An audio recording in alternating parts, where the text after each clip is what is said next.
Today, I'm explaining the biggest mysteries in Resident Evil to answer the question, what is the biggest mystery we still don't have the answer to? Starting with one that will surprise you. Lisa Trevor, November 10th, 1967. Underground, beneath a mansion that isn't even finished being terrible yet. A mother and her daughter are strapped down in the same lab, and they're both injected with the same base virus, just different strains of it. That detail matters more than almost anything else in this story, because it's the reason one of them dies that day and the other one doesn't. The mother is Jessica Trevor. Her strain doesn't take the way the researchers wanted. The clinical file is blunt about it. Tissue damage, then death. Her body gets disposed of like a failed sample, because to Umbrella, that's exactly what she is. Her daughter is Lisa. Lisa's strain does something different. The file doesn't record failure, it records progress, ongoing physical transformation, and a chilling little instruction sitting right next to it, continue protective observation. That's not mercy.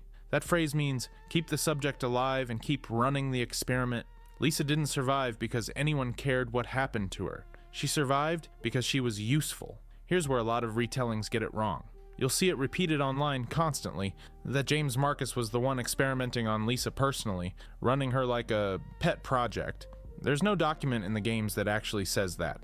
Marcus had his own research operation, at a different facility entirely, with his own leeches and his own agenda.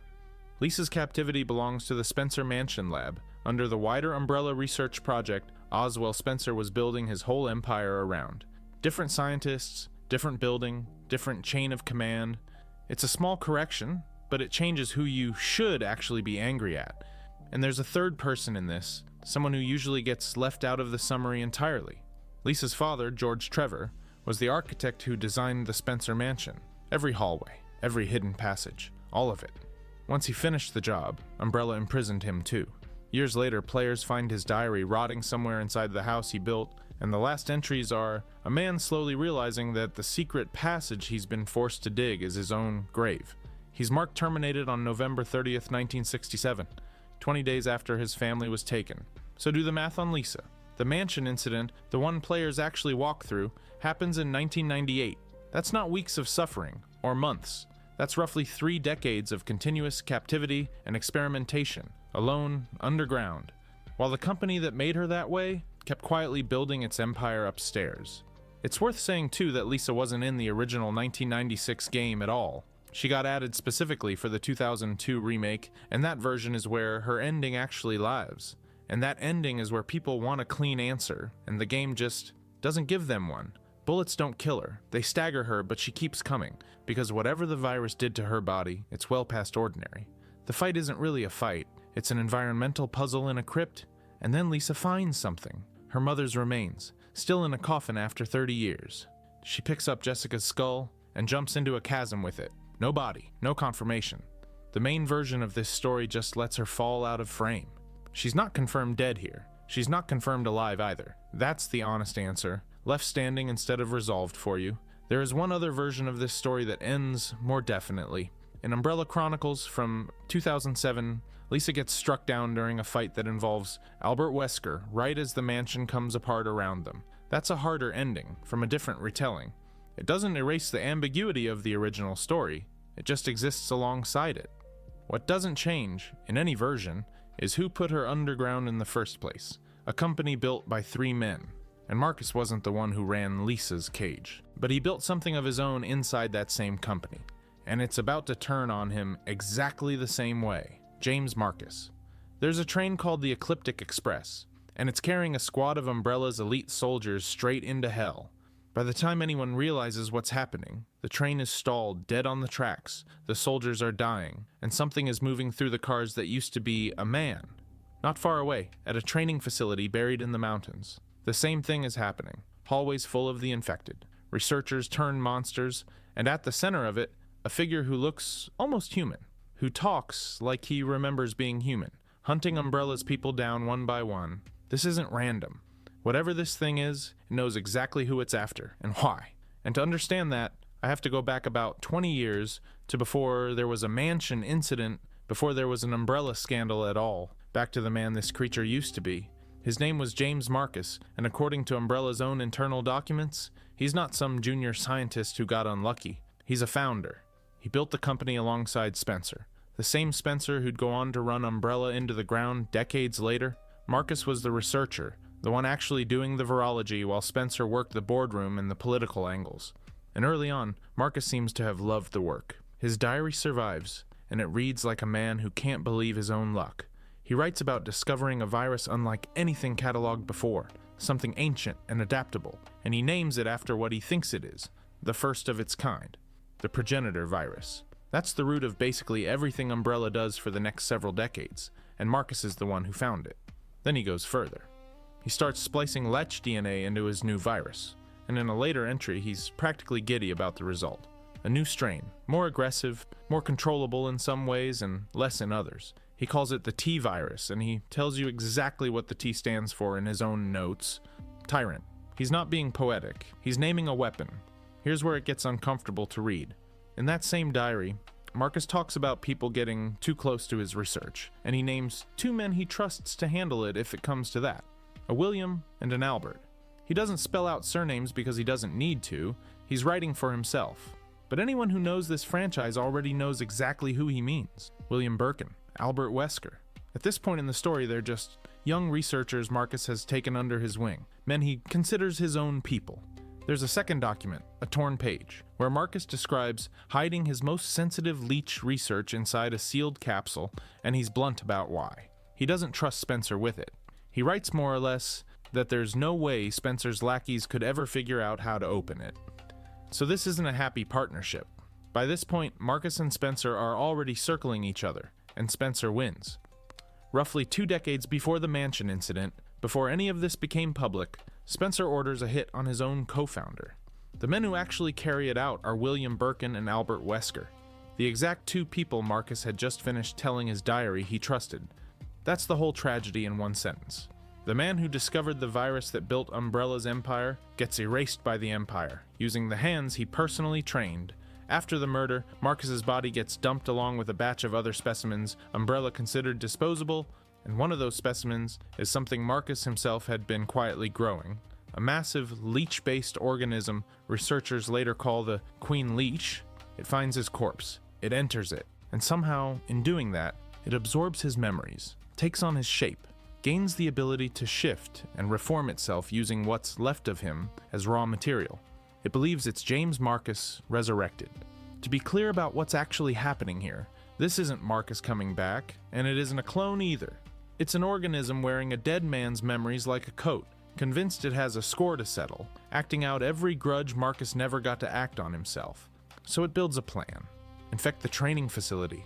Infect the train carrying Umbrella's soldiers. Make the company that killed him bleed. And it very nearly works, until two people who weren't supposed to be anywhere near each other, a rookie medic named Rebecca Chambers and an escaped convict named Billy Cohen, end up fighting their way through the wreckage and stopping it cold. Marcus is dead either way. What's left is the shape of his revenge, playing out through something that isn't really him anymore. And his murder wasn't even where Umbrella's rot started, it was just the middle of it. Spencer didn't only betray Marcus. There was a third man in that founding partnership too, and figuring out what happened to him is where this story actually starts to explain why Spencer ended up running Umbrella completely alone. Umbrella's founders. 3 men founded Umbrella. By the time this chapter starts, one of them is already dead, and the record on the other 2 is short, cold, and worth quoting exactly as it's written. Start with the document. Umbrella's own internal history states that after Oswell Spencer, Edward Ashford, James Marcus discovered the mother virus together and built a front company around it. The 3 of them went their separate ways and founded their own laboratories in competition for results. Read that line again. Not continued their research together, not divided the workload. Separate ways in competition. That's the company's own file talking about its own founders. And it's the strongest evidence anyone has that this partnership cracked almost the moment it started paying off. Edward Ashford is the first to go. He died from exposure to that same virus, the one he'd helped discover sometime in Umbrella's early founding years. The sources don't agree on which year, so this stays imprecise on purpose. What isn't imprecise is the cause. Viral exposure in a lab he built specifically to outdo the other 2, working alone on the same material that made him famous in the first place. Some fans have floated the idea that Spencer arranged it, dressed an assassination up as an accident. No document says that. It's a theory people hold because Spencer's later behavior makes it plausible, not because anyone's produced evidence for it. Treat it as speculation, because that's all it currently is. Marcus is the second to go, and that one isn't speculation.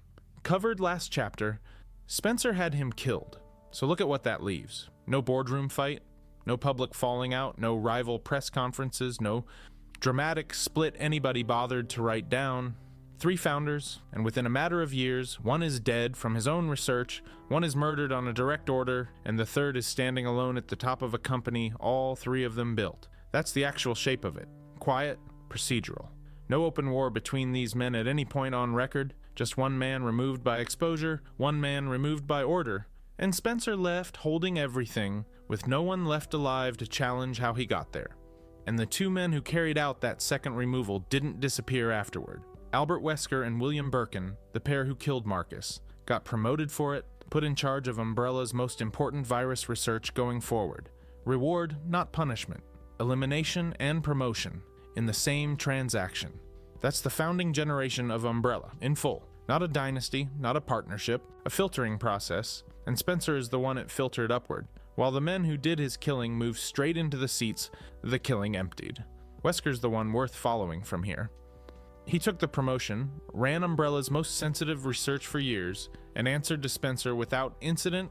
Then, years later, the people who'd handed him that authority and trusted him with it decided he needed removing too.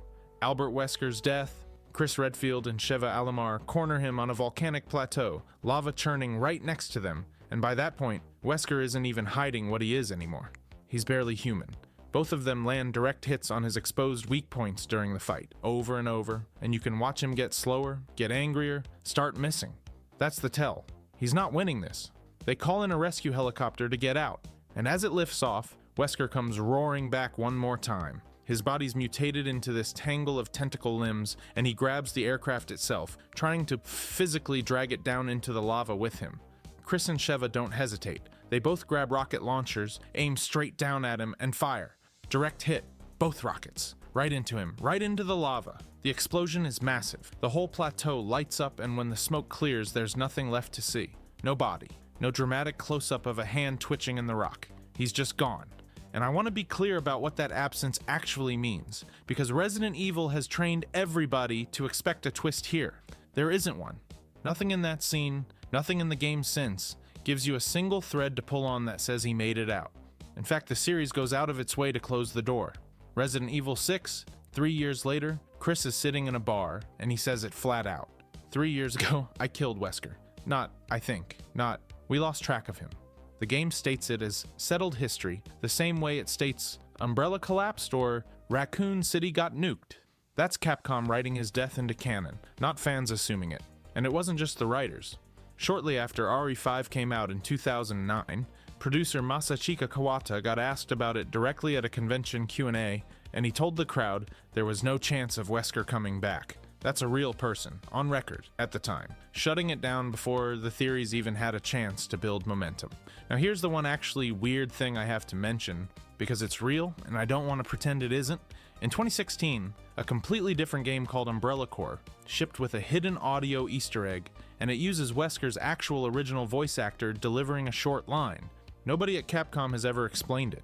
It's never come up again, in any game, before or since. It's a genuine loose thread. But that's all it is, a strange little Easter egg sitting by itself. It's not a resurrection. Nothing else in the franchise has treated him as anything but dead, and one unexplained voice clip doesn't outweigh an on-screen death, a direct developer statement, and a line of dialogue confirming it. What he actually left behind isn't a body, it's a bloodline. Resident Evil 6 introduces Jake Muller, and an in-game intelligence file confirms it point blank. Jake is Wesker's biological son. His blood carries that same freakish immunity to viral infection his father had. Wesker's dead. His DNA isn't. And here's the thing nobody was watching closely enough to notice while all that was happening on the volcano. For 3 years before Chris ever fired that rocket, Wesker had already been holding someone prisoner, Jill Valentine. What he actually did to her during that time is something almost nobody talks about in detail, and it's next. Jill's missing years. 3 years before Chris Redfield ever set foot in Kajuju, before Ouroboros, Before any of it, Jill Valentine was standing in an old state library watching a man she thought was dead level a gun at Chris's head. Old wood floors, tall windows facing a drop nobody in that room is thinking about yet, and a silence that's about to get shattered along with about 6 feet of glass. This is the estate from Lost in Nightmares, 2006 on the internal timeline, tied back to Oswell Spencer, the man who built Umbrella in the first place. Jill and Chris are there investigating him. Wesker's there too, alive, augmented, barely recognizable as the man Jill used to answer to at STRS. He and Chris fight, he and Jill fight, and at some point in that fight, Jill does something nobody in the room sees coming. She grabs him. She throws both their bodies straight through the library window, glass and all, off the edge of the cliff outside. 1 second they're both standing on solid floor, gun raised, the whole fight balanced on a knife edge, and then Jill just moves faster than anyone watching can process, and the two of them are gone through the glass together, out into open air, down toward rock and water neither one of them can see coming up at them. She does it to save Chris. That's the whole reason, not a miscalculation, not a shove that went sideways. She takes the most dangerous man alive over that ledge with her on purpose, so he can't finish what he came there to do. It's the kind of decision you make in less than a second, and then live with, one way or another, for years. Nobody finds either body. The best AA searches for months, combs the cliffside, the water below, whatever counts as a recovery zone out there. Nothing comes up. Week after week of nothing. No body washing up, no gear, no scrap of clothing snagged on rock, nothing that gives Chris a place to put his grief and actually close it. Eventually, the organization does what organizations do when there's nothing left to search. It declares her dead, and Chris has to carry that around for the better part of 3 years, the idea that his partner went off a cliff with the worst man he'd ever known just to buy him a few more seconds of life. 3 years is a long time to carry that particular weight around, not just grief, guilt too. The specific kind that comes from knowing somebody traded herself for you and there was nothing you could do to stop it or take it back. Chris doesn't get closure. He doesn't get a body, a funeral that actually means something, any of it.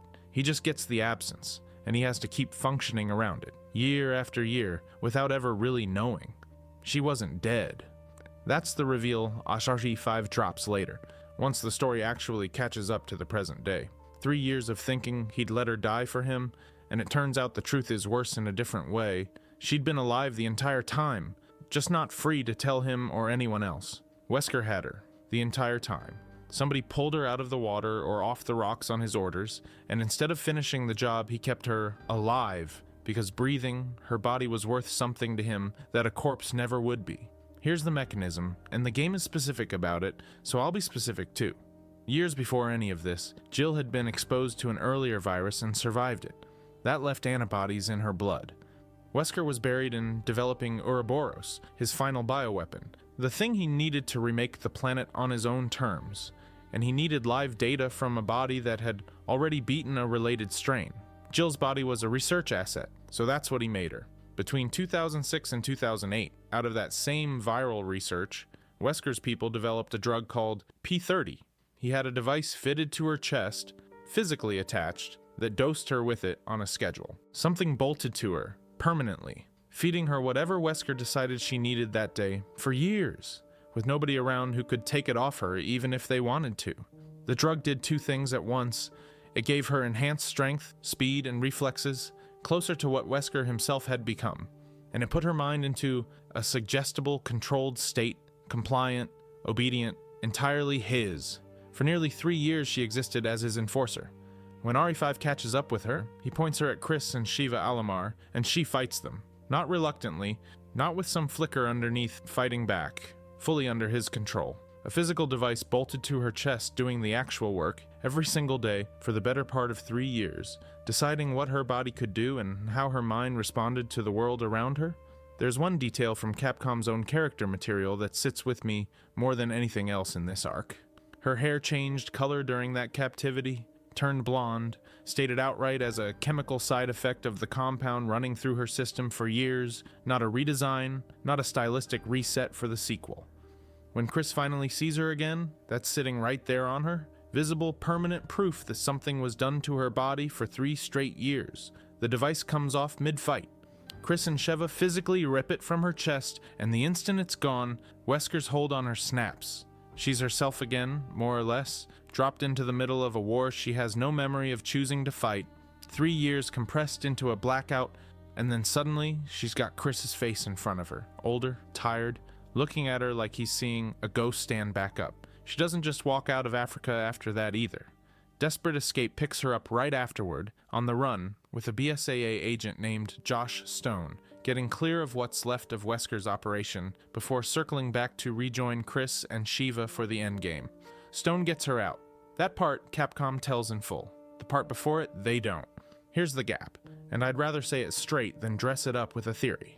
Nobody has ever shown what those 3 years actually looked like for Jill Valentine, day to day, inside that captivity. No file, no flashback stage, no comic issue that even cracks the door. You get the estate, the fall, the device torn off her chest at the very end, and in between, nothing. Not a redacted nothing where you can feel something being withheld from you specifically. Just an absence. Capcom built the before and the after in real detail and left the middle closed. 3 years of somebody's life, gone from the record entirely. No diary entry, no mission log with her name still attached, nothing. For a franchise that documents almost everything anyone in it ever does, down to memos on a desk, that kind of silence stands out. I'm not going to invent what filled that space for her. That's the actual point of putting this chapter here. Some things in this franchise stay vague because nobody's gotten around to finishing them yet. This one reads like a door Capcom decided on purpose never to open, and 3 years is a long stretch to leave blank like that. What does eventually get addressed is what came after. Her recovery, and some of what it cost her, gets real weight in Resident Evil, Death Island, the animated film from 2023, years removed from any of this. And back in 2015's Revelations 2, there's a small, quiet beat where Jill turns up back in contact with Barry Burton, an old friend from the very start of her career, proof that, whatever she went through, she found her way to something like a life afterward. Neither one tells you what happened during. They just confirm she made it out the other side. So that's Jill. 3 years gone, one confirmed detail, and a silence Capcom never filled in. Now, from a woman who spent 3 years with zero control over her own body, to a guy who shows up exactly where he wants, doing exactly what he pleases, and nobody, not the writers, not the characters standing right in front of him, has ever explained how he gets there first. That's the Duke. The Duke. Okay, before I get into the Duke, I have to fix a mistake that practically everyone makes, myself included for a long time. When Resident Evil 4 got remade in 2023, that huge, friendly gun dealer who pops up in every save room, selling you rifles and asking how your day's going, a lot of people call him the Duke. He's not. Capcom's own credits, the marketing, all of it. Call that guy the Merchant, the exact same title he had back in 2005. The Duke is a name that belongs to exactly one character in exactly one game, Resident Evil Village 2021. Different title, different game, at least officially. And I stress officially, because this is where it actually gets fun. The Duke in Village is basically the Merchant's spiritual sequel, if the Merchant retired and got really into hospitality. Same core setup. Giant, jolly, sells you shotguns and healing items out of a cart that shouldn't physically fit through half the doorways he's parked behind. He'll also cook for you. Full sit-down meal mechanic, upgrading your stats between fights, which is a strange thing to offer a woman running from mutant werewolves. But sure, thank you, chef. And here's the actual absurd part. This man shows up in locked rooms, remote corners of the map you only reach by walking through a one-way door that seals behind you the second you're through. Spots you couldn't possibly resupply from the outside. No road in, no road out. And every single time, he's already there, shop fully unpacked, table set, candles lit, ready to sell you a flamethrower like he's been waiting all week just for you. Nobody in the story ever explains how he beats you there. Nobody. So is there an actual, hard connection between the Duke and the RE4 Merchant? Here's the entire confirmed evidence, and I mean all of it. At one point in Village, the Duke does the Merchant's old catchphrase, "What are you buying?" in a mock accent, then laughs it off and calls it something an old friend of mine used to say. That's the whole on-record link between two of Capcom's biggest fan-favorite mystery men. One line, one joke, one wink. Capcom's own pre-release marketing for Village didn't exactly help settle things either. Their official description said the Merchant makes a return, and this time he's known as the Duke. Read that again. Nowhere in that sentence does anyone say the words, same guy, It's a company daring you to connect the dots and then quietly pocketing the pen. And here's the part that actually matters. No developer interview, no art book, no Capcom statement ever has confirmed the Duke and the Merchant are the same person. None has denied it either. Both doors are standing wide open, permanently, on purpose. At one point, a character in Village straight up asks the Duke what he even is, and his answer amounts to a shrug. Even he isn't totally sure. Great answer. Very helpful. Thank you, Duke. Since Capcom won't say anything, fans have built a whole case out of vibes and set dressing, and some of it actually holds up. Exhibit 1. Back in the original 2005 Resident Evil 4, you could actually shoot and kill the Merchant. He'd just show back up a few rooms later like nothing happened, which is exactly why fans have joked for almost 20 years that there might be a whole secret guild of merchants out there. In the 2023 remake, Capcom quietly removed that option. You can't hurt him anymore. Period. Same as the Duke. That's a real deliberate design choice, and plenty of people read it as Capcom nudging you toward, these two are one guy, without ever having to say it out loud. There's also a great piece of cut content buried in this game. Dig into Village's unlockable concept art gallery, which is real, official Capcom material sitting right there in the menus, and you'll find early designs where the Duke wasn't friendly at all. Early in development, he was planned as a fifth lord, an infected villain standing right alongside the game's 4 other bosses, all fangs and menace, nothing like the man who ended up selling you grenade launchers. Somewhere along the way, somebody at Capcom decided a warm, chubby arms dealer was funnier than one more monster, and honestly, correct call. But that's scrap design work, not canon. Don't go thinking there's a secret evil Duke hiding somewhere in the finished game, because there isn't. That version simply never got made. Past that, it's just theories, and I'll run through them fast, because none are backed by anything official. Some fans think he's made of mold, tied to the same fungal hive mind running the plot of Village. Some think he's part of some shadowy international network of arms dealers that's been supplying zombie outbreaks for decades, quietly restocking whichever backwater village or European castle happens to be having a bioweapon problem that week. Fun ideas. Zero confirmation on any of them. Filed under fan theory, not fact, exactly where Capcom seems perfectly happy to leave it. And that's really the whole point of the Duke. Capcom isn't sitting on an unsolved mystery here. They're actively, happily guarding one mock accent and one vague marketing line at a time. On purpose, forever. Not every loose thread in this series gets that treatment, though. Some characters don't get a wink and a shrug and a permanent grin. Some just get quietly written out of the story and never brought up again, which is basically what happened to Billy Cohen. Billy Cohen's pardon. Billy Cohen doesn't get a happy ending exactly. He gets a quiet one, and that's rarer than it sounds. Quick reminder of who he is. A Marine lieutenant sentenced to death for a massacre he didn't commit, on his way to execution when an outbreak hits the transport train carrying him, and he ends up paired with Rebecca Chambers, a rookie STARS medic barely out of training.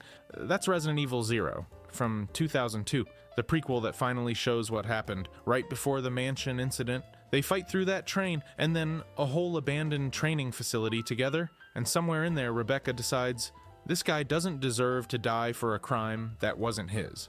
So at the very end of the game, she lies for him. Officially, Lieutenant Billy Cohen is dead. That's what she tells him, and what she's about to make sure everyone else believes, too. Billy's answer is basically a shrug. Yeah, I'm just a zombie now, thanks Rebecca.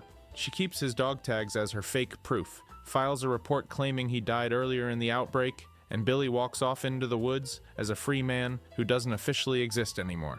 Here's the detail I like.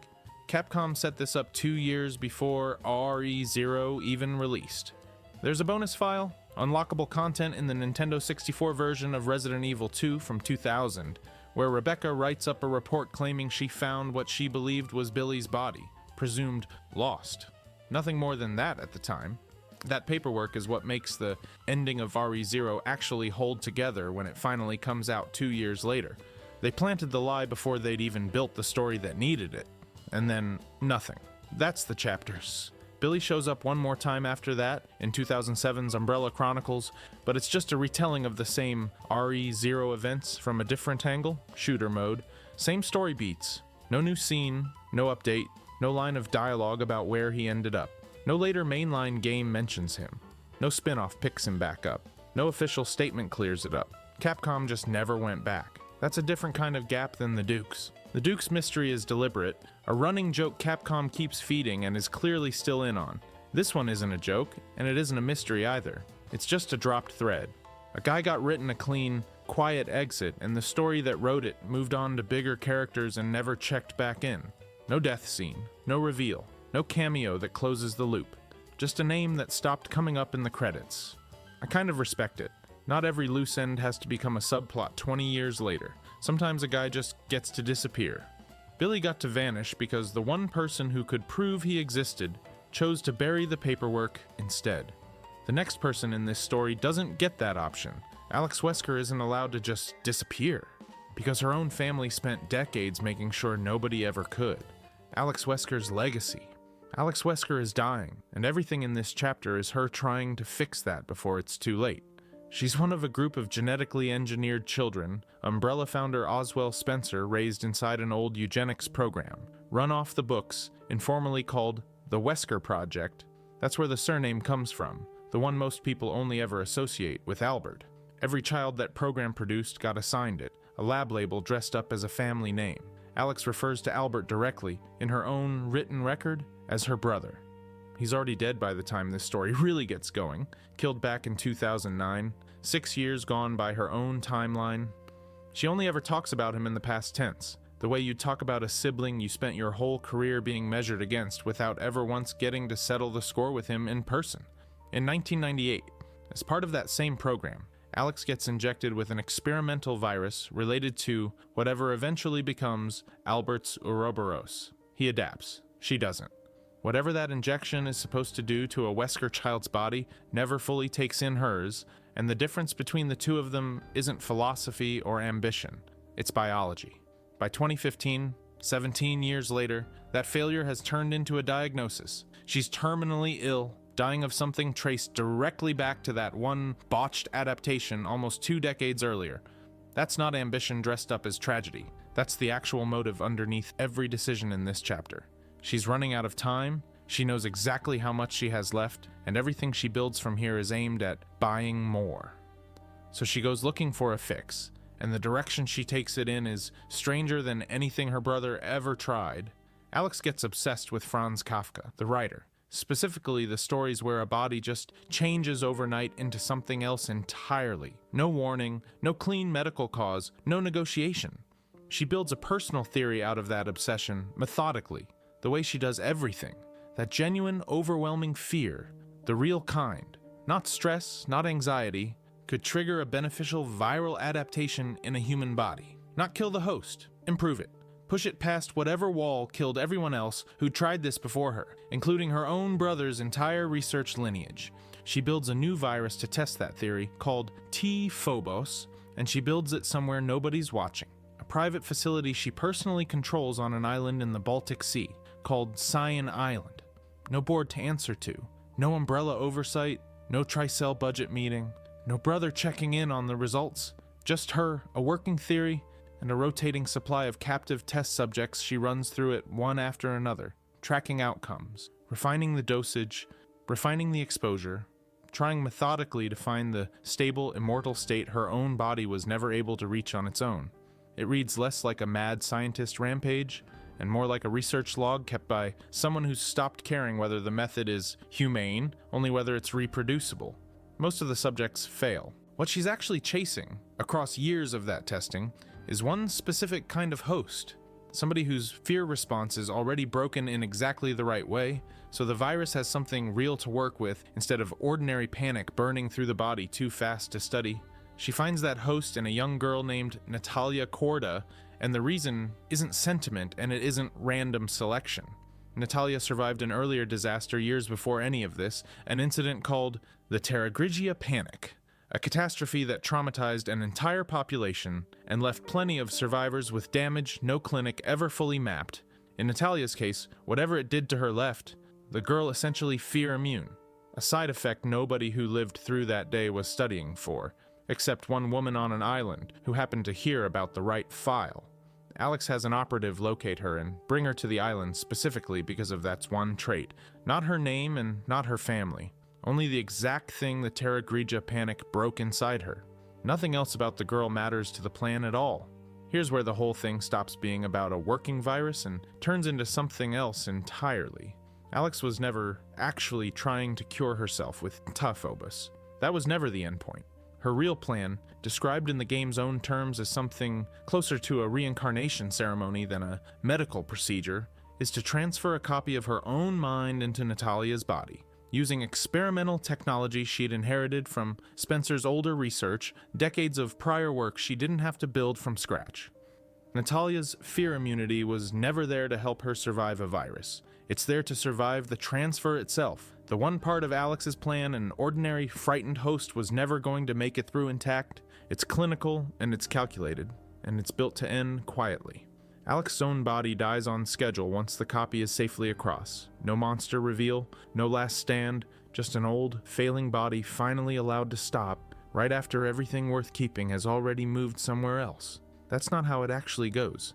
Right at the very last moment, with the transfer already made, and her own death supposed to be clean and final, something goes wrong in the one place her theory was never actually tested under real conditions. Herself. Overwhelming fear hits her, right there at the end, exactly the trigger her own research was built around from the start. And instead of letting the old body die like it's supposed to, that fear reawakens Typhobos inside it. The virus does precisely what her own theory predicted it should do, it just does it to the wrong subject at the wrong moment, with nobody left to record the result. Instead of a clean death, her body mutates into something monstrous and uncontained, years of careful methodology collapsing into one final failure at the exact moment she needed control the most. Barry Burton and his daughter Moira are already on the island when it happens, and they're the ones who get to it first, wearing the thing down on the ground while it's still fighting, taking hits, retreating, closing back in, buying time it doesn't look like they actually have. It isn't enough on its own. Claire Redfield arrives by helicopter and finishes it with an RPG-7, fired straight into its exposed core, the one part of the mutation that ever looked like a weak point instead of an advantage.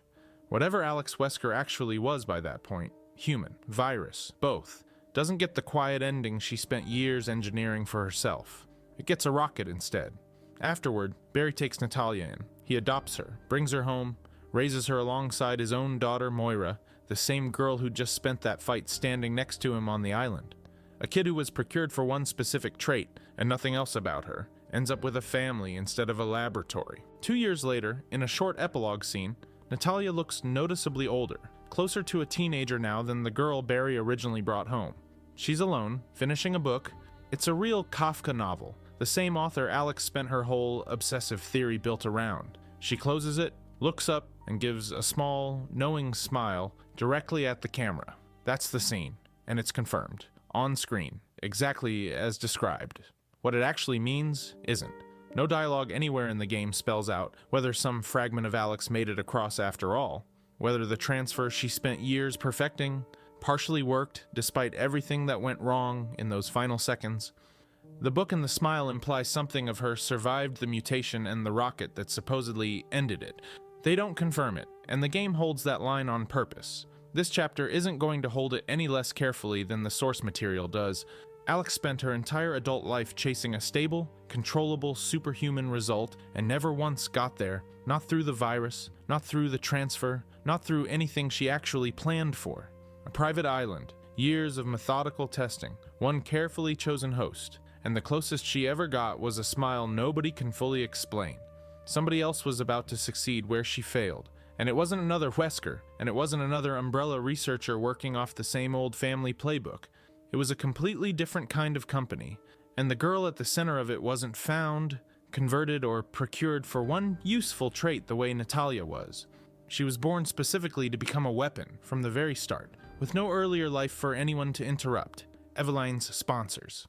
Before Eveline was Eveline, before she was even a weapon with a name, somebody had to fund her. Somebody had to design the program, greenlight the budget, and decide that a child could be turned into a bioweapon on paper before she ever became one in a lab. That somebody wasn't Umbrella, it wasn't the family, and it wasn't Alex Wesker working alone in the Arctic. It was an organization most people watching this have never heard of, and it's been sitting behind half the horror in this franchise the entire time, quietly, in the background, while everyone's attention stayed fixed on bigger, louder names. They're called the Connections, International, decentralized, and built less like a company than a criminal syndicate with a laboratory attached to it, money laundering, arms trafficking, drug trafficking, and buried under all of it, biochemical weapons research, the kind most governments would call a war crime if they ever caught it happening on their own soil. This isn't a group that announces itself with a logo on a building or a press release. It moves through shell companies, private funding, and men who show up at the right meeting with the right briefcase and never leave a name behind. It was founded by a man named Brandon Bailey, and as far as anyone's been able to confirm, he's the one name that actually sits at the top of the whole structure. Everything else about how the connections really operate, who reports to who, what the org chart looks like underneath him, is still a locked door. I'll come back to why that matters when I get to the end of this one, because it matters more than it sounds like right now. Starting around the year 2000, the Connections partnered up with another organization to chase something a lot more ambitious than another T-virus knockoff. They wanted to build mind control itself into a weapon. Not persuasion, not propaganda. Actual, chemical, involuntary control of another person's body, the kind where the person doing the choosing isn't the person standing there anymore. And once you actually have that, you don't need an army. You don't need tanks. You don't need soldiers. You don't even need a declared war. You need one compound, delivered the right way, into the right population, and suddenly the people who were supposed to resist you can't because they're not making their own decisions anymore.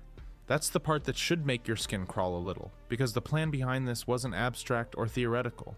The stated goal, in plain terms, was to sell child test subjects, use them to develop this control weapon, and eventually take over entire regions of the world without firing a single shot. Whole territories, changing hands not through invasion but through infection. No occupying force required, no resistance to put down, just a population that's already been rewired from the inside before anyone even realizes what's happened to them. It's the kind of ambition that sounds almost too clean written down on paper. And that's exactly why an organization like this kept funding it for years, even as prototype after prototype failed. They labeled the prototypes by letter: A-type, B-type, C-type, D-type. Each one meant to get a little closer to something stable, something that could actually take root in a human host without breaking down, burning out, or killing the very subject it was supposed to control. Most of them didn't make it past internal testing. Some fell apart the moment they hit a host's immune system. Some worked for a few hours and then just stopped, like a signal cutting out.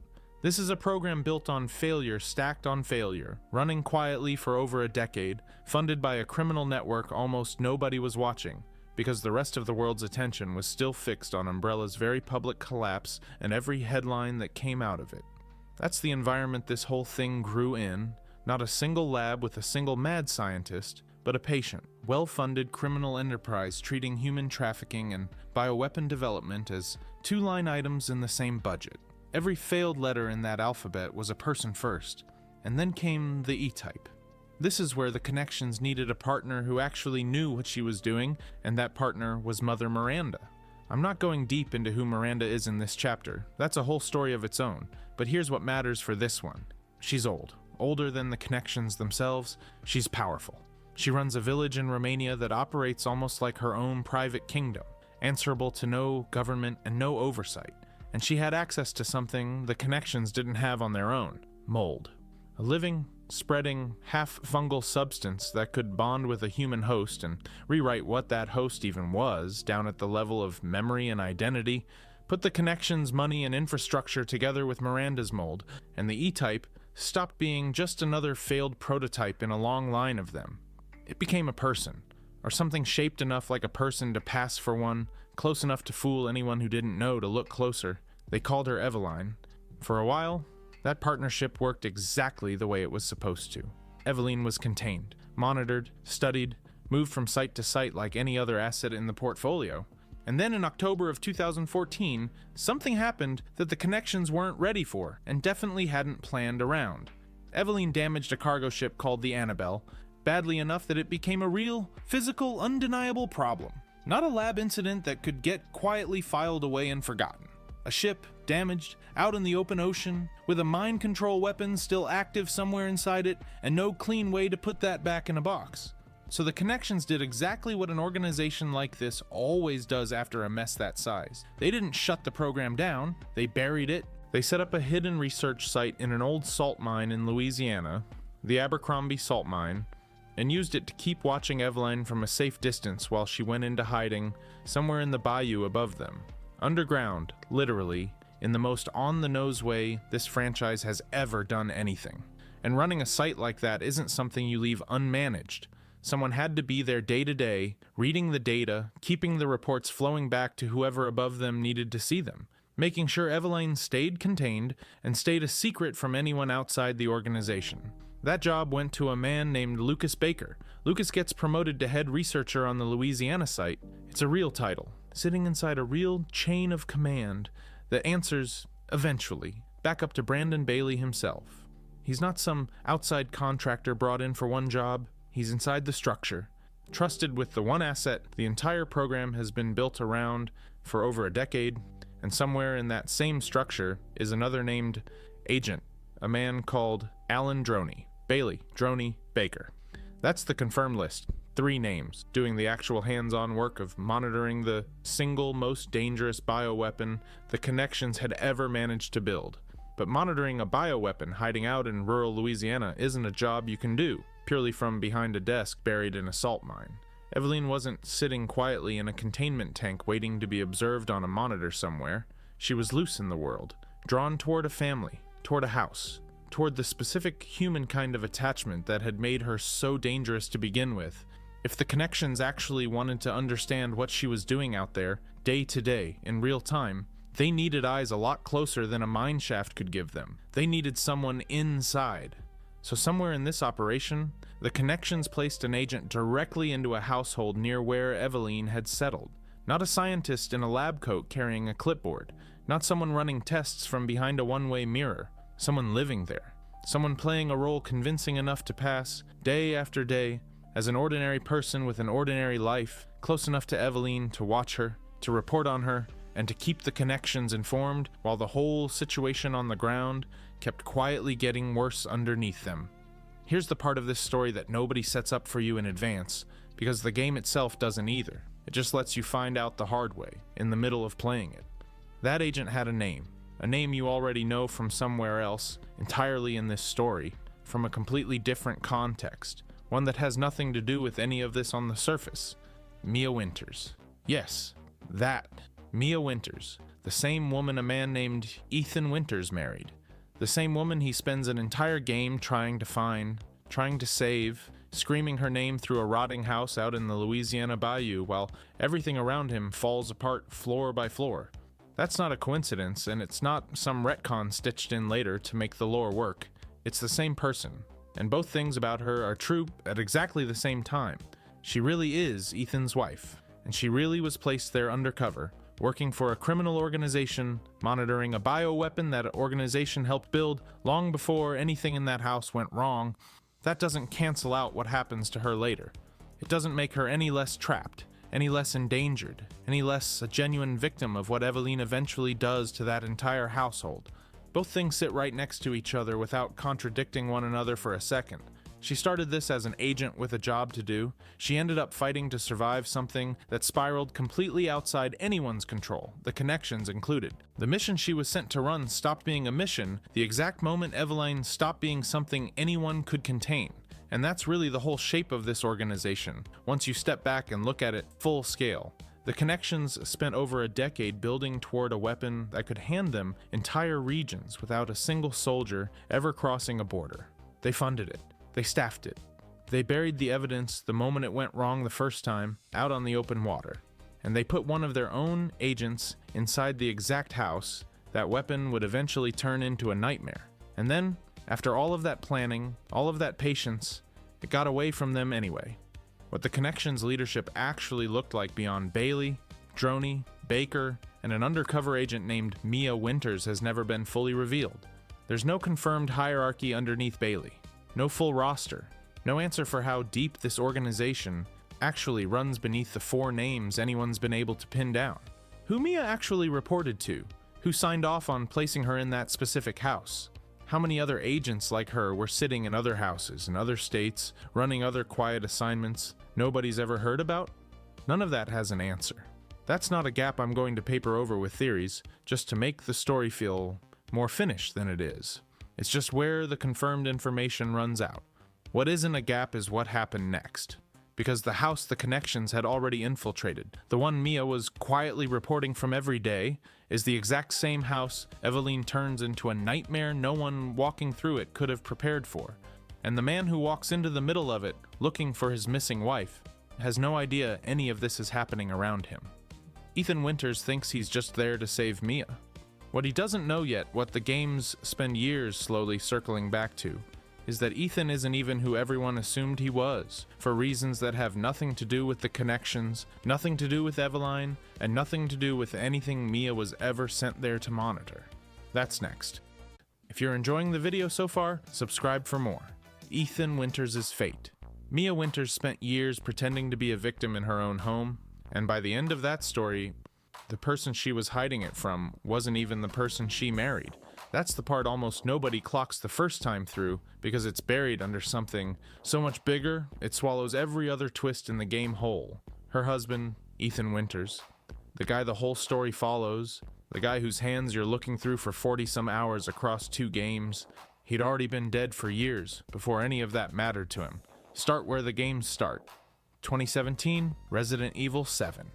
Ethan gets a video message from Mia, missing for 3 years, and drives out to an old plantation estate in Louisiana looking for her. Think about what that drive actually is before anything jumps out at him. No monster yet, no blood yet, just a guy who hasn't seen his wife in 3 years, pulling up a long dirt road toward a house that's gone quiet and overgrown in a way that already feels wrong before he's even out of the car. That's the version of Ethan the whole rest of this story is going to erase without him ever noticing.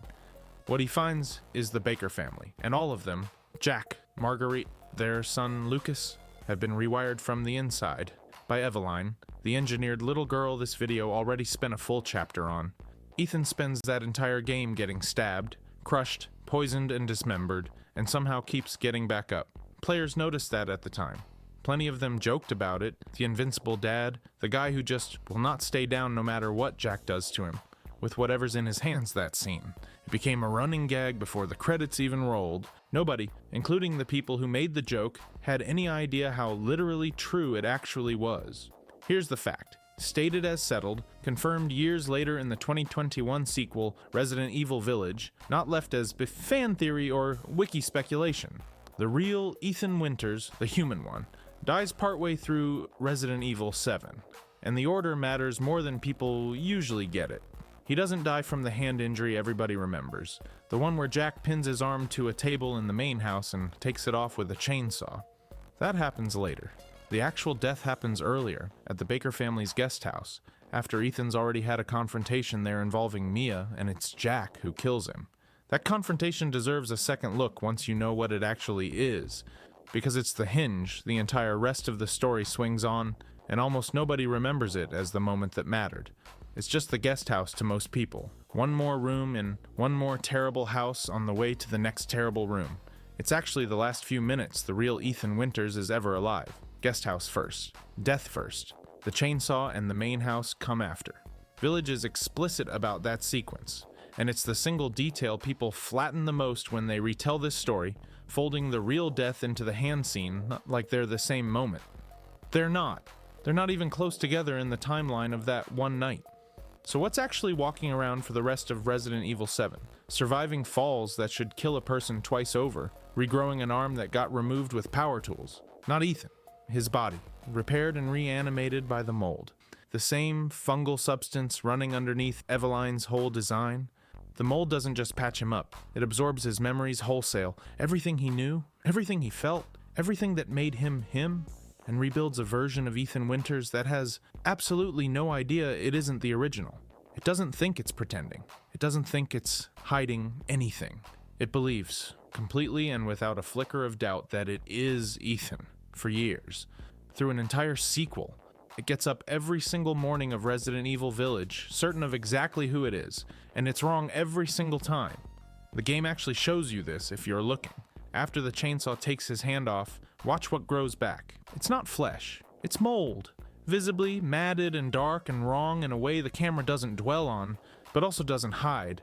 Just a texture that shouldn't be attached to a human wrist sitting there in plain sight while the story moves on, like nothing strange about it at all. There's a journal entry from around this same stretch, where Ethan writes that part of him feels like it's still trapped in that hellhole in Louisiana. And at the time that reads like trauma talking, the kind of line a horror game writes for a guy who just lost a hand and half his sanity in one house. It isn't trauma. It's closer to the truth leaking through a body that doesn't know it's lying. 3 years later in Village, Lady Dimitrescu takes a taste of his blood mid-fight and calls it stale. She's not being poetic. She's tasting exactly what he is. None of that gets explained to him. Not in the moment, not for the rest of Resident Evil 7, and not for most of Village either. He fights his way through an entire European village, hunting his kidnapped daughter, gets his heart physically torn out of his chest by Mother Miranda in one of the game's worst scenes to sit through, and even that doesn't kill him, because there's nothing left in him for a missing heart to actually stop. That's the setup for the scene that finally tells him the truth, and it isn't Miranda who does it. And it isn't Chris Redfield either, even though a lot of people who've only half played this game mix those two reveals together, keep them separate, because the game does. After Miranda removes his heart, Ethan slips into something between a vision and a memory, and the figure waiting for him there is Eveline, not a new character. The same little girl from the Baker house, or whatever's left of her consciousness, still somehow present inside the mold's network years after her own body was destroyed. There's something particularly unsettling about that. A dead child's voice still running somewhere in the same fungal system that's been quietly wearing Ethan's face for years, waiting for the one moment he's finally weak enough to hear it. And she's the one who tells him that Jack Baker killed him back at that guest house years ago. That his whole body, everything he's been walking around in since, is mold. Nothing else. She isn't cruel about it exactly, but she isn't gentle either. She just says it flatly. To a man who spent an entire second game convinced he was fighting for his family with the same body he'd always had, he never knew. Not for 1 second of Resident Evil 7, not for 1 second of Village up to that exact scene.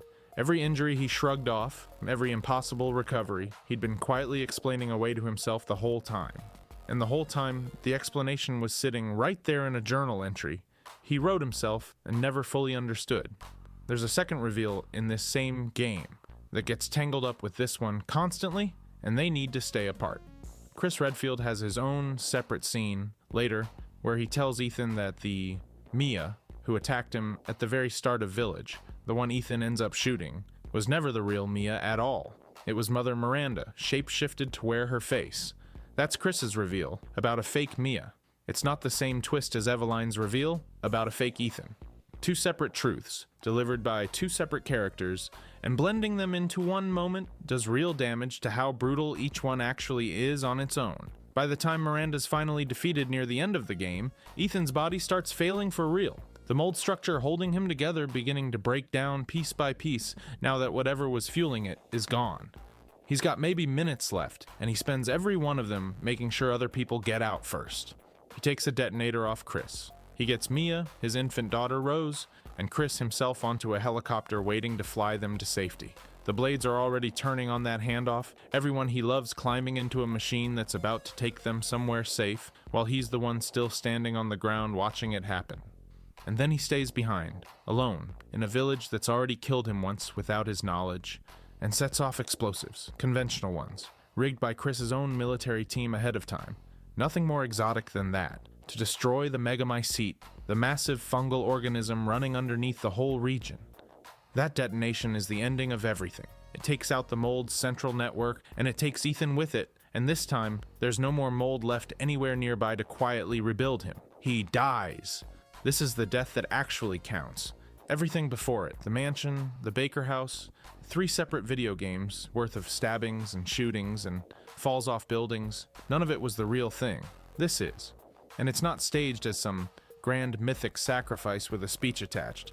It's just a man making sure the people he loves get on a helicopter before the ground under him gives out. A man who spent his very last conscious minutes protecting a family he loved without ever once getting to find out what he actually was while he was doing it. The post-credits scene doesn't leave it open to interpretation either. It jumps years ahead and shows a teenage Rosemary Winters visiting a grave. His grave. No monologue, no flashback, just a quiet shot of a girl standing in front of a headstone that belongs to a father who was never really there for most of the years that mattered, not in the way she'd have needed him to be. Whatever ambiguity the ending might have carried gets closed off right there, on screen. before the credits even finish running. A piece of additional content called Shadows of Rose, released in 2022 and set roughly 16 years after Village, doesn't walk any of that back. Ethan stays dead. Rose grows up without him, in any real sense of the word. When he does appear in that story, it's only inside visions, symbolic appearances built out of memory and mold network residue, never as a living, breathing character she actually gets to talk to across a table. Nothing Capcom's released since has changed that. He hasn't come back, and there's no hint anywhere that he's going to. One more thing before this chapter moves anywhere else.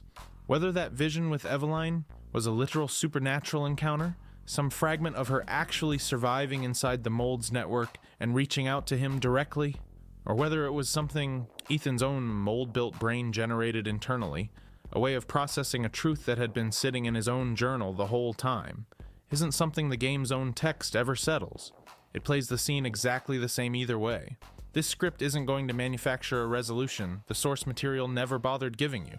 What it does give you is a body that fooled its own mind for years, a hand that grew back wrong and got written off as trauma, and a man who spent his last conscious minutes protecting a family he really loved without ever getting the chance to know what he actually was while he was doing it.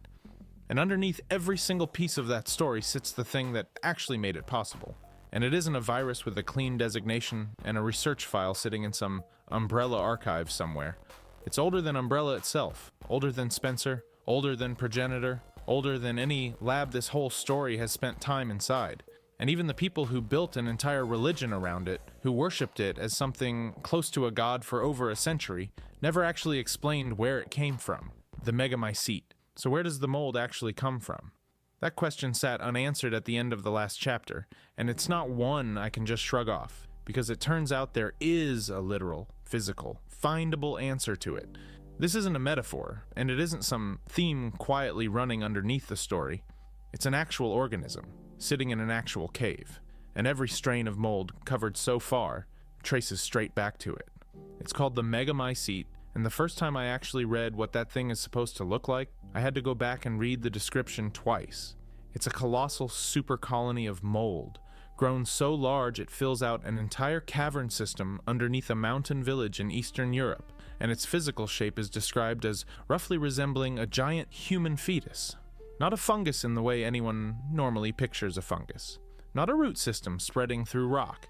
A shape like something unborn, scaled up to the size of a cathedral, curled in total darkness under a village that has no idea what it's been living on top of for generations. Nobody built this thing. That's the part that actually stopped me when I first read it. Every other organism this whole story covers starts with a person. A virologist, a company, a budget, a motive somebody can name and date. The Megamycete was just there, already enormous, already old, long before anyone with a research grant or a family grudge ever got anywhere near it. Whatever this thing is, it isn't Umbrellas. It isn't even the Connections originally. It's older than the organization that eventually tries to turn it into a weapon, and the woman who finds it isn't looking for a weapon at all. She isn't looking for anything, in the way that word usually means. Her name is Mother Miranda, and before any of that title meant anything to anyone, she was just a woman named Miranda walking through a mountain village in 1919, grieving her daughter. Eva had died of the Spanish flu, the same pandemic tearing through the rest of the real world that same year, and Miranda's own diary, an actual document players find in the game itself, doesn't read like a scientist chasing a hunch. It reads like a mother who can't stop walking. She goes underground, into a cavern near the village, not on any kind of expedition, and not with a plan, just moving, the way grief sometimes puts your body in motion before your mind has caught up with a reason for it. And down there, in the dark, she finds it, sitting in the rock exactly the way it must have been sitting there for as long as anyone could ever check. She touches the strange black substance covering the cavern floor and walls, and in her own words, it overwhelms her mind with knowledge. It doesn't come as a feeling passing through her, or a dream she can shake off by morning. It comes as knowledge, all at once, more than any single human memory should be able to hold, pouring into her from something that had apparently been sitting in that dark for who knows how long, waiting for someone to finally reach out and touch it. What she comes to understand in that single moment is specific, and it's the most important fact in this whole chapter. The Megamycete breaks down and absorbs the consciousness, not the body, of everyone who dies near it, Whatever a person actually is, in the last instant before they go, some piece of it doesn't just disappear into nothing. It gets pulled in, folded into whatever this organism already is, and kept somewhere inside it indefinitely, as far as she can tell. Read that as a grieving mother in 1919 instead of a line in a lab report, and it stops being a scientific finding. It becomes the worst possible thing to discover while you're still raw from burying your own child, because it means the dead don't simply vanish.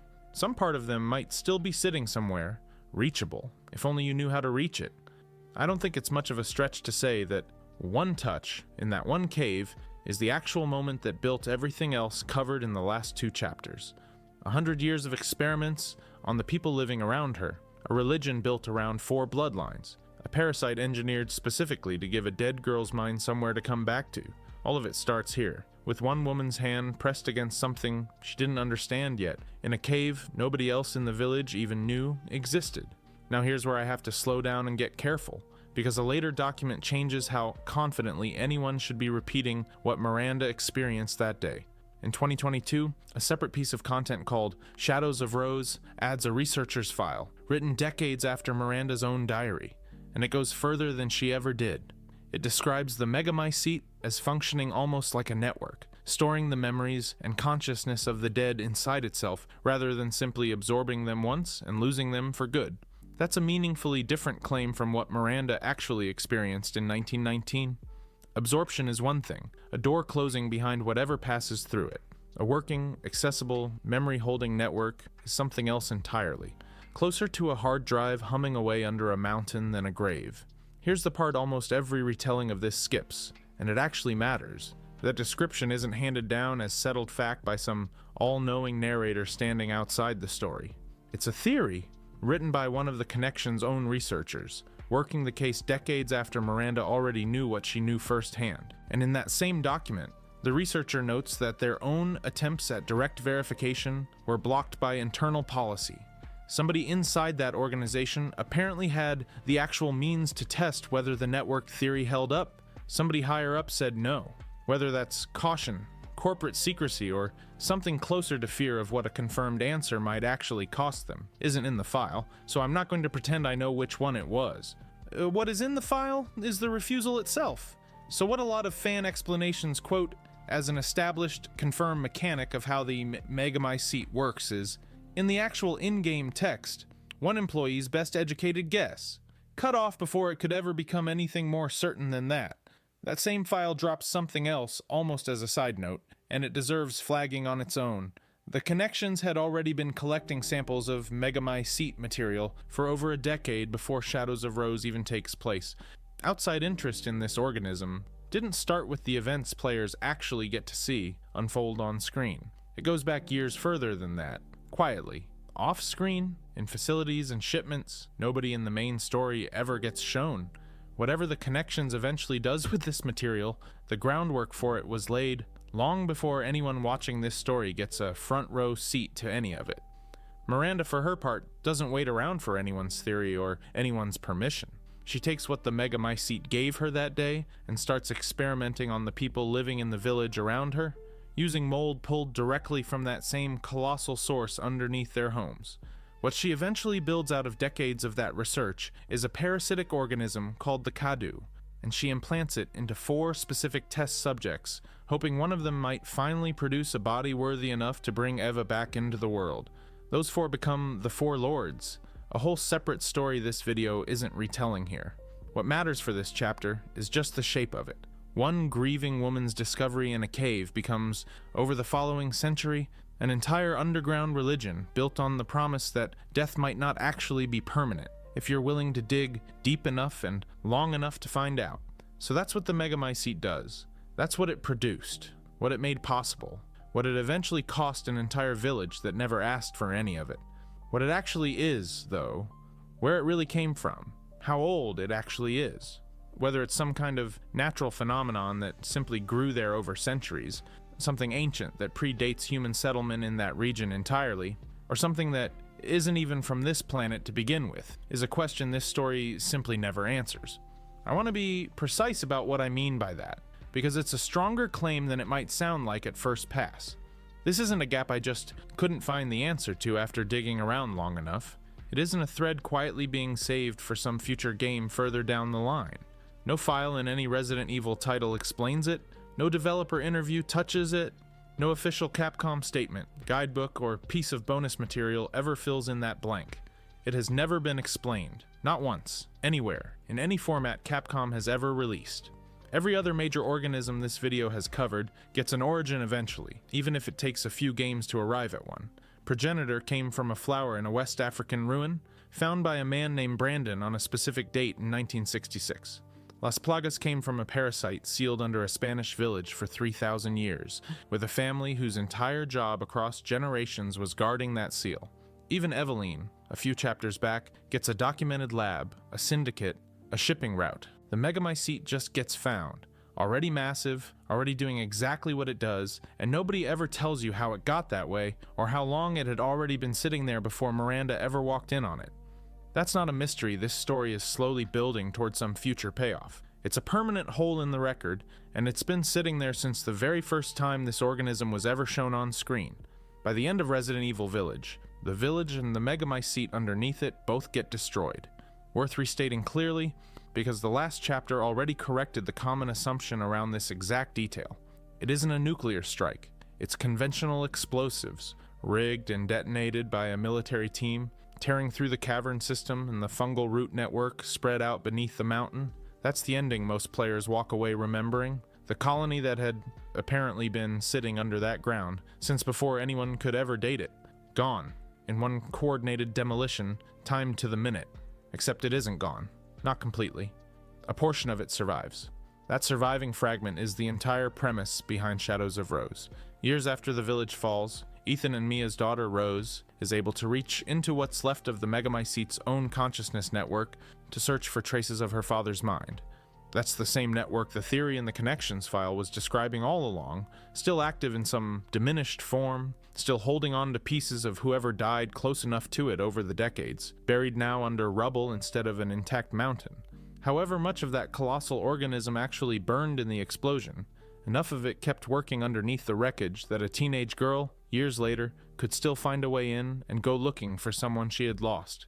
Rose herself deserves a closer look here, because she isn't a lab result the way Eveline was a few chapters back. Nobody engineered her on purpose, in a facility, off a syndicate's budget. She's the daughter of a father built from mold, and a mother who's fully human, and she comes out of that pairing with mold-based abilities of her own, from birth, a natural human hybrid rather than something anyone deliberately assembled on a table. It's an odd echo of Eveline, without ever quite repeating her. One girl was built to look like a child so a syndicate could weaponize her, and the other was simply born, and grew up carrying a piece of that same fungal biology anyway, through no design at all, just inheritance. And by the end of Shadows of Rose, Rose doesn't get cured of it. She doesn't have those abilities stripped out of her and go back to being an ordinary kid living an ordinary life. She chooses to keep them. That's about all anyone can actually tell you about where this whole thing started. A colossal, fetus-shaped colony under a mountain, capable of holding on to the dead in some form nobody has ever fully confirmed. Discovered entirely by accident, by a grieving mother wandering underground with nowhere else she wanted to be. Studied for decades by an organization that never even got internal permission to verify its own best theory about how the thing actually works. And still, after every mainline game, every piece of DLC, every interview Capcom has ever given touching this corner of the story, completely unexplained at the root. I went looking for an origin here. There isn't one on record. Not a redacted one. Not a hinted one buried in some cut piece of dialogue. Just nothing. Sitting under a mountain that doesn't even exist as playable ground anymore. And a question nobody who actually built this story has ever chosen to answer, at any point, in any format. There's something quietly unsettling about that, once it actually settles in. Every other secret this whole video has covered eventually gets a file, a flashback, a scientist willing to explain himself out loud before he dies. This one just doesn't. Whatever the Megamycete actually is, it's old enough, dangerous enough, and buried deep enough that nobody, inside the story or outside of it, ever got far enough to say for certain what they were actually looking at that whole time. That kind of silence is mostly just an accident of circumstance rather than anything deliberate. Nobody could study something that colossal and that lethal for very long before it either killed them outright or got buried under a collapsing mountain along with whatever evidence they'd managed to gather. The gap exists because the opportunity to close it never really existed for anyone.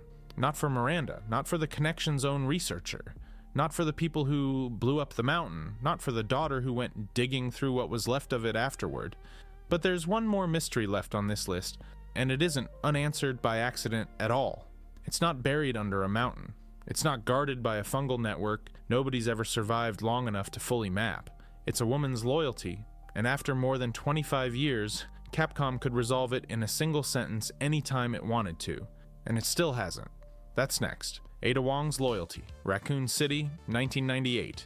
Zombies in the streets, a police station turning into a mausoleum, and somewhere in the middle of all of it, a woman in a red dress walks through the wreckage like the outbreak is an inconvenience rather than an emergency. Her name is Ada Wong. She tells a rookie cop named Leon Kennedy she's looking for her boyfriend, a researcher who supposedly works in the building. That's a lie, and not even a very good one. What she's actually there for is a sample of the G virus, the mutation strain a scientist named William Birkin has spent the outbreak's opening hours cooking up in the labs underneath the station. Somebody wants that sample badly enough to send a trained professional into a city that's actively eating itself. Who that somebody is, the game never tells you. Not a name, not a flag on a folder, not a logo stamped on a business card tucked in her jacket. She's a spy working for an employer the script simply refuses to write down on the very first appearance she ever makes. Hold on to that refusal, because it's about to happen 5 more times. None of this reads as a woman improvising either. Every move she makes across that station, timed entrances, exact knowledge of which door needs which key, showing up right when Leon's cornered and nowhere in sight when it's inconvenient to be seen, reads like somebody who walked in with a floor plan already memorized. Look at how the trust actually gets built, too.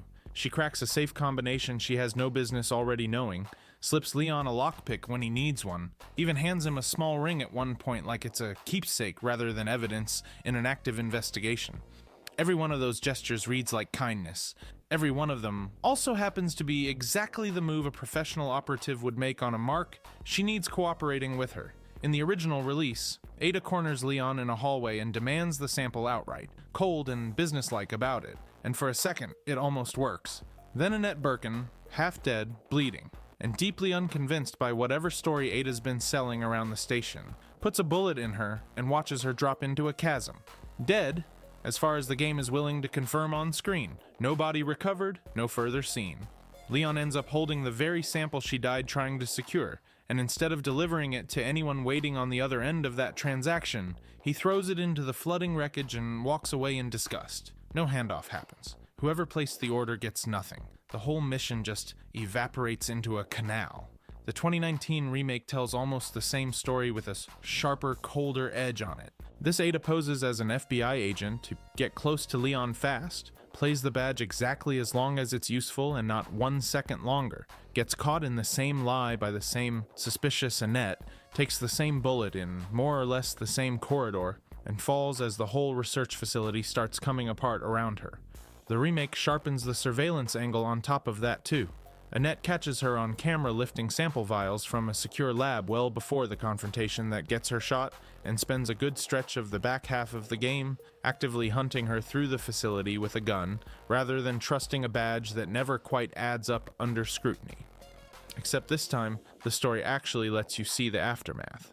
She survives, through her own means, which is about as much of an answer as the script is ever willing to give up.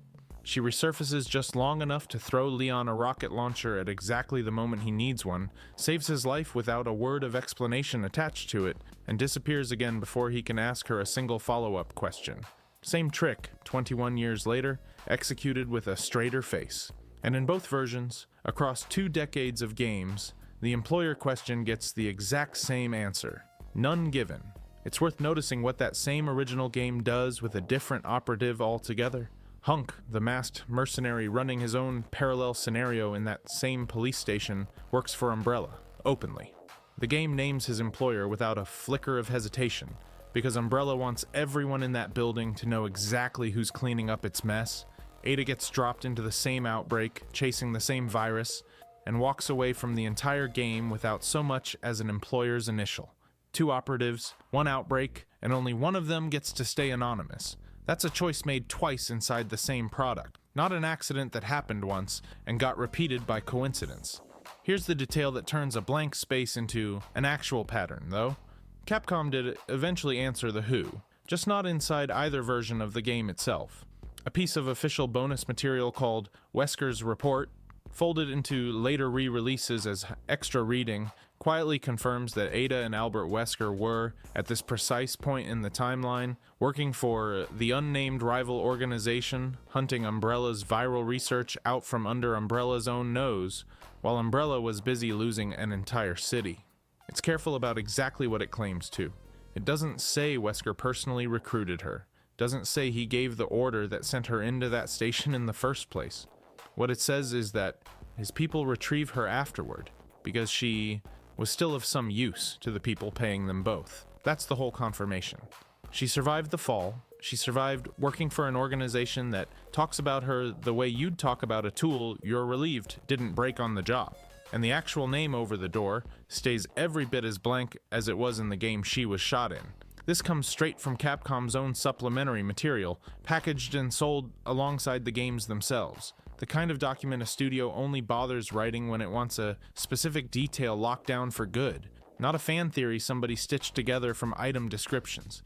And even with the chance to close the loop completely, to just print the organization's actual name on the page and be done with it, the report holds the line exactly where the games already drew it. Confirmed, she survived. Confirmed, she was useful to somebody. Still missing, the one word that would have ended the mystery outright. Nobody ever nails down how long the gap actually is between that fall and whatever retrieval the report is describing either. Days, weeks, it never says. Which fits a script that's already decided it doesn't owe anyone an explanation for how a woman survives a multi-story drop into a collapsing facility. It's a small blank sitting right next to the much bigger one. Same shape, same instinct, just scaled down to a detail nobody was going to press very hard on anyway. There's one thing Capcom itself has said about her that needs to go here, before this goes any further chronologically, because it's the beat the rest of the chapter is going to hang off of. Capcom runs an official Resident Evil web portal, the kind of site built for character primers and lore bios meant to sound tidy and settled, and when it reaches Ada Wong, it doesn't try to settle anything. It calls her cloaked in secrecy, and it states outright that it's difficult to pinpoint whether she is friend or foe, but perhaps that is what makes her so alluring. Read that phrasing again, because it's doing something unusual. A fan wiki might hedge like that simply because nobody's finished the research yet. This is the company that writes her, on the platform they control completely, in an editorial capacity nobody made them adopt, saying flat out that the not knowing is the point of the character. Compare that to how the same portal talks about almost anyone else in the cast. Leon gets built up around duty and stubbornness. Chris Redfield gets built up around persistence under fire. Even Wesker gets a fairly direct villain write-up, ambition, betrayal, a clean through line from start to finish. Ada is the one entry where the company writing its own official copy stops trying to resolve the character at all, and just names the mystery as the appeal. Every other loose thread anywhere else in this whole video is a mystery. The game's left open by accident, by contradiction, by a sequel that never arrived to close the loop. This one is different. Capcom has put it in writing, under their own name, that the ambiguity is on purpose. Keep that sentence in your pocket. Everything from here is the evidence pile that backs it up. Every other chapter in this video has been about pinning something down. A name, a date, a body count, a fate. This one works differently, because the actual mystery isn't a fact waiting to surface in some unreleased file. It's a structural decision baked into every appearance Ada Wong has ever gotten, repeated with enough consistency across enough different writing teams and enough different console generations that it stopped being an accident a long time ago. Jump forward to 2005, and Resident Evil 4 finally puts a name on the leash. Sort of. Ada is sent into rural Spain by Albert Wesker, who's traded his old research badge for a much bigger title. He's now a senior figure inside something called the Organization, a rival outfit gunning for a parasite called Las Plagas, the way Umbrella once gunned for the T-Virus. Her assignment is straightforward on paper. Extract a sample from a cult compound that's turned an entire village into hosts, one bell toll at a time. She's not purely an obstacle across that mission either, which is part of what makes the ending sting later. Earlier in the same game, she tosses Leon a knife out of nowhere to save him from a beheading trap, and warns him off a laser-rigged hallway he'd have walked straight into blind. Small assists, unexplained, never followed up with a conversation about why she keeps turning up to help a man she's about to rob at the finish line. At the story's climax, after Leon has fought his way through a castle, an island, and a small army of infected villagers to finally secure that sample, Ada takes it from him at gunpoint and gets on a helicopter, alone. She doesn't explain herself. She doesn't stay for the rescue chopper he's arranged for both of them. She flies off with the sample and leaves him standing in the wreckage of an island fortress, watching her go. A regime falling apart behind her, a cult leader dead, an entire island's worth of infected villagers finally quiet, and Leon standing in the middle of all of it, having just handed a stranger's government a functioning bioweapon sample he nearly died retrieving. She doesn't wait for the dust to settle before she moves on him. She takes the shot the second it's open, gun raised, voice level. Like the relationship they'd apparently been building across a whole campaign of near misses and rescues was never actually the point of any of it for her. The side campaign bundled into that same release, separate ways, fills in exactly how cold that handoff really was. Wesker is confirmed here as her direct handler, not a partner, not an equal. A boss barking instructions through an earpiece from somewhere safe. And one of those instructions is to treat Leon as expendable, a distraction not worth the effort of protecting. Wesker doesn't stop at telling her to ignore him either. He sends a second agent, Krauser, with orders specifically to kill Leon outright and clear the obstacle for good. And Ada disobeys, flatly, in the field, with no discussion. She disarms Krauser mid-fight rather than let him finish it, lets Leon live, and then goes right back to completing her actual assignment on her own terms without asking Wesker's permission for either decision along the way. As it's usually told, by some accounts that circulate around this particular beat, without a single, fully nailed down primary source behind them, she may have also handed Wesker a decoy sample afterward, keeping the true Plaga strain for herself while he believed the job was finished clean. That detail earns the softer phrasing. The insubordination toward Krauser and toward the kill order doesn't need any hedge at all. It happens on screen, clear enough that nobody argues about it. So even here, in 2005, working directly under the man who'll go on to become the franchise's signature bioterrorist, Ada is already drawing her own lines inside someone else's job. She'll take the paycheck. She won't take every order that comes stapled to it. The 2023 remake rebuilds that same year, the same castle, the same cult, around a tighter contract and a new object worth chasing. Wesker hires her again, and this time, the target has a name of its own. A preserved, original strain Plaga sample called the Amber, pulled back into relevance after a security leak, makes it valuable in a way it hadn't been in years. Leon spends the whole game fighting through Luis Serra's old research, Chief Mendez's village, and Ramon Salazar's castle without knowing she's been circling the same objective the entire time. She even crosses paths with Luis himself, a researcher quietly running an angle of his own on the Plagas, without either of them fully tipping their hand, two operators working the same prize from opposite directions. By the ending, Ada secures the Amber, calls it her true objective all along, and turns down Leon's offer to leave the country together. Same shape as 2005, almost beat for beat. Professional in, professional out, no attachment strong enough to survive the closing credits. 18 years sit between that original and this remake, and Capcom rebuilt the entire Betrayal beat brick by brick instead of softening it for a modern audience that might have wanted a warmer ending. A studio confirming its own original choice was the right one, doing it again on purpose, with better lighting this time. Krauser himself gets a fuller arc in the remake, more screen time, more motive given for turning on the very organization paying him, but Ada's choice to spare him and let Leon live stays the fixed point in both tellings, the one beat that survives every rewrite this story gets. But it's the remake's version of Separate Ways where this whole era stops being procedure and turns into something else entirely, and it earns every second spent slowing down for it. Midway through an escape sequence, plane already in the air, mission technically still running, Wesker calls her. And for once, he doesn't just bark an order down the line and hang up. He explains the actual plan behind Las Plagas. The real one underneath all the sample collecting, the one none of the earlier games had said out loud with this much clarity. He wants to accelerate change, in his own phrase, by deliberately sacrificing what he describes, again in his own words, as 100 lives for the benefit of one. Not a metaphor dressed up to sound cold, an actual ratio, delivered in the flat, almost bored tone of a man reading out a quarterly projection instead of a mass casualty plan.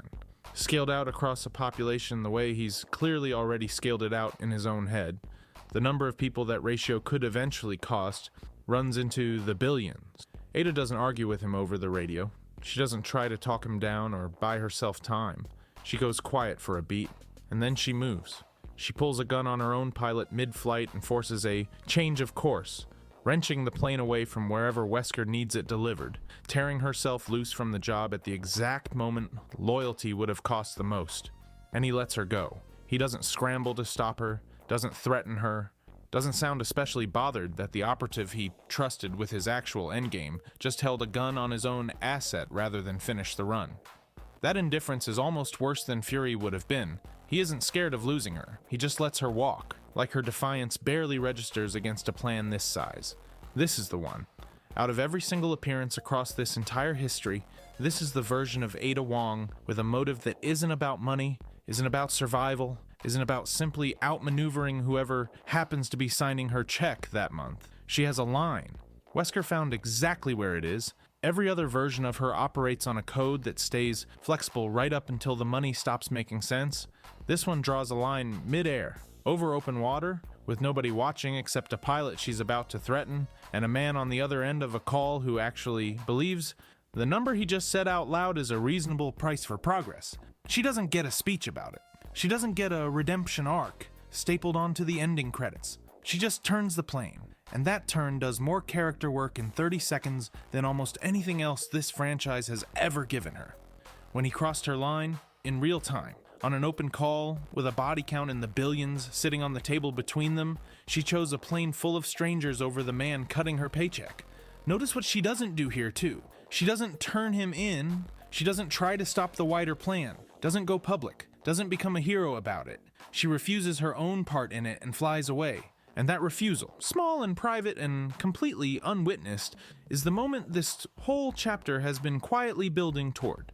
Compare it to every other loyalty test this character has ever faced. In 1998, there's no test, just a bullet and a fall. In 2005, the test is Krauser and a kill order, and she passes it. But Leon's life was never actually the price Wesker was asking her to weigh against her own interests, just an inconvenience he wanted cleared. Here finally, the stakes are stated in his own voice, in numbers big enough to mean something, and she still walks away from the man cutting her paycheck without so much as raising her voice back at him. 25 years into this character, that's the first time the choice in front of her has actually cost something to make.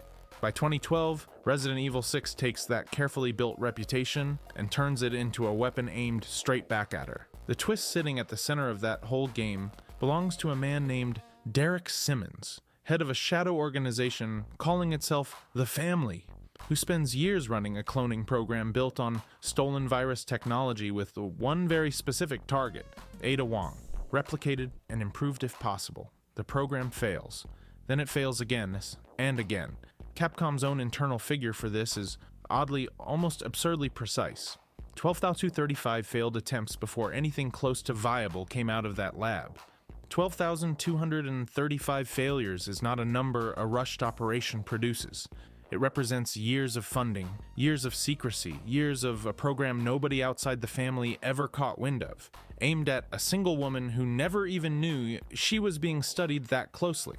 Attempt number 12,236, sometime around April of 2009, finally works. Her name ends up being Carla Radames, and she isn't just wearing Ada's face over her own.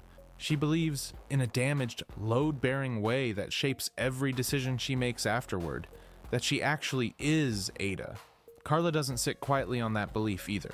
She builds an entire bioterror network of her own, calls it Neo Umbrella, and launches attack after attack across multiple cities under that name, viral outbreaks staged like Umbrella's old playbook run by someone who's absorbed every lesson from it. And every single time, she makes absolutely certain the real Ada takes the blame for it.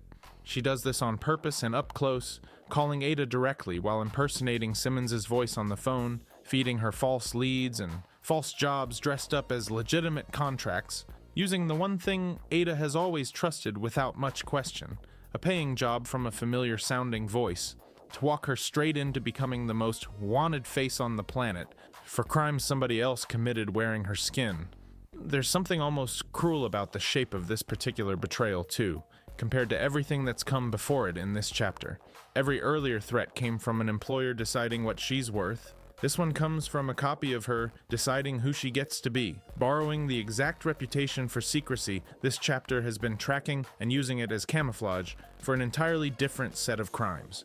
Her campaign in that game runs alongside two other playable stories: Chris Redfield's military unit hunting the outbreak's source, and a mismatched pair, Jake Muller and Sherry Birkin, running from the people hunting Jake's blood for its own value.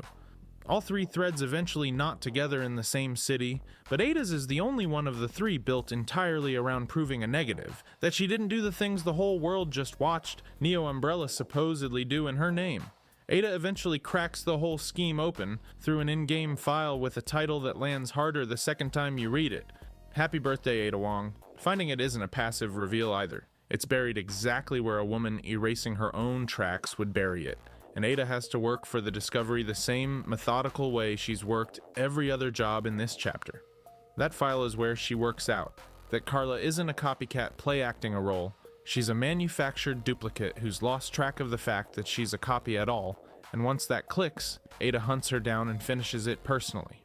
Carla mutates during the confrontation, panicked and cornered, and Ada ends her with liquid nitrogen. Whatever she feels finding out a copy of her has been running a terror network and burning her name to the ground for it, the game doesn't let her stop to process it out loud. She moves straight from the discovery to the confrontation to the kill. One continuous motion, like stopping to be angry about it, is a luxury the job doesn't allow her. Then, rather than disappearing the moment her own name is cleared, she turns around and helps take Simmons apart completely, dismantling the very organization that spent years and over 12,000 failed attempts trying to manufacture a replacement for her. And at the very end of her own campaign in that game, after clearing her name, killing her own clone, and helping bring down the man behind all of it, the phone rings. Ada picks it up and she sounds pleased about it. Like this is good news. Like it's time for another job. The game doesn't tell you who's calling. It doesn't tell you what the work is. It just lets her answer, happy and completely unattached, already halfway out the door toward whatever comes next. That's the third time, across 4 major appearances now, that a story built entirely around her closes with her belonging to absolutely nobody. So say it out loud, because the pattern has earned the direct statement by this point in the chronology. Across every single one of these appearances, Ada Wong has never once been shown working for the exact same employer twice. Not once, in over a decade of games, spanning 3 separate console generations. An unnamed organization first, in a dying city, then Wesker, still inside that same organization, out in rural Spain, then briefly and quietly, freelance work carried out on her own recognizance. Then her own identity gets stolen outright and weaponized by someone else entirely. Her name used as bait to frame her for crimes she never committed. Then freelance again, happily, on the phone, waiting for whoever calls next. Never the same employer twice. Every single appearance resets the ledger straight back to 0, which brings this all the way up to right now. August 2026. Resident Evil Requiem, the newest mainline entry in the entire series, released on February 27th of this year, built around a new FBI analyst named Grace Ashcroft working alongside a returning Leon Kennedy. Ada doesn't show up in it. Not a cameo, not a phone call, not a shadow crossing a hallway in the background of a cutscene. Nothing. This lines up with a franchise stepping into a new phase, built around new leads and returning side characters, bigger and more aggressively marketed than nearly anything the series has shipped before, and that scale is exactly what makes her total absence louder rather than quieter. A smaller game skipping her would barely register anywhere. The flagship title skipping her, on purpose, with the reasoning printed under an actual director's own name, registers as a statement. Requiem is the loudest release the series has had in years, the game built to carry the whole modern relaunch forward, and it's exactly the kind of project where a quick cameo would have cost nothing, and pleased everybody watching for one. Capcom chose not to spend that easy goodwill. That choice is worth more than the cameo would have been, and that absence isn't mystery box marketing working exactly as designed either. It's a documented creative decision, described by the people who actually made the call. Requiem's director, Akifumi Nakanishi, has stated publicly that various character names came up during development, and hers was almost certainly one of them. but that there weren't any scenes where it was necessary for her specifically to appear in this particular story. That's about as clear as public comment from a director ever gets on a call like this. Nobody's being cagey. Nobody's teasing a reveal for later. The game's producer, Masato Kumazawa, backed that up separately, confirming the team did talk about wanting to include that character. So this wasn't a name that slipped through the cracks of a massive production. She was actively discussed and then deliberately left out, because Leon and Grace's story already felt complete without her standing in the middle of it. Two more things need naming clearly here, since both of them get overstated constantly online, and neither one deserves that treatment. One of Requiem's marketing trailers contains a single voice line. Copy that, Raccoon City is ours, and some press coverage has floated the idea that it might belong to the actress who regularly voices Ada. Might. Capcom has never confirmed that, never denied it, never addressed it in any official capacity at all. That's speculation resting on top of more speculation, and it stays exactly that until somebody with actual authority to confirm it does.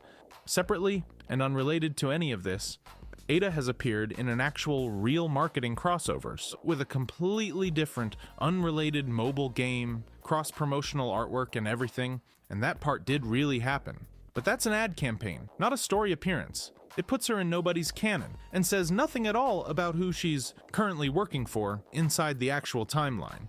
Two named developers explaining a real creative decision under their own names.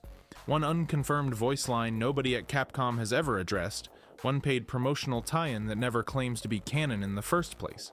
Keep those three things separate, because collapsing them together is exactly how a documented absence turns into a rumor within a week of a game's release. So here's the answer. The one this entire video has been building toward since the very first mystery back in the intro. After 25 plus years and 6 major appearances across 3 console generations, Ada Wong has never once been shown serving the same employer twice. Capcom has said as much themselves, in their own official editorial material, calling that exact ambiguity the thing that makes her work as a character at all. And the newest, biggest, most expensive game the franchise has ever produced just did it again, with its own director and producer both explaining why, in their own words, under their own names. That isn't a hole nobody's gotten around to patching. 6 major appearances, 6 different console generations of hardware, dozens of writers and directors rotating through the credits over a quarter century, and not one of them has ever slipped up and given her a boss with a name that carries over to the next game. That kind of consistency doesn't happen by accident across that many hands.